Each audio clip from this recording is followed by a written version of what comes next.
Telangana Congress party India కూటమి సుదర్శన్ రెడ్డి గారిని దేశానికి వైస్ ప్రెసిడెంట్ చేయాలని నామినేట్ చేశారు. ఈరోజు సెప్టెంబర్ 9th ఎలక్షన్. సూటిగా చెప్తున్నాను, ఒక బీసీ సీనియర్ మోస్ట్ లీడర్ అయిన హనుమంతరావు గారిని ఎందుకు నామినేట్ చేయలేదు? 42% బీసీలు ఉన్నారని 50 నుంచి తగ్గించి మేము బీసీల కొరకు పోరాటం చేస్తామని పెద్ద కబుర్లు ఆడుతున్నారు ఈ కాంగ్రెస్ పార్టీ. 55 సంవత్సరాలు కాంగ్రెస్ పార్టీ దేశంలో ఏలింది. 12 మంది రెడ్డిల్ని ముఖ్యమంత్రి చేసింది 2 తెలుగు రాష్ట్రాల్లో.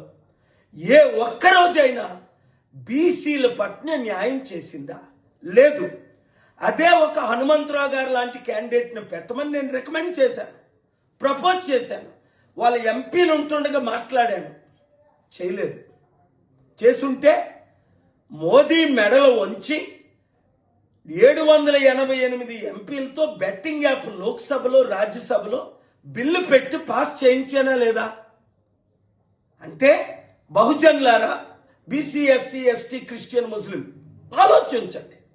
నేను చెప్తుంది సత్యమా కాదా? కాంగ్రెస్ పార్టీ రెడ్డిల్ది.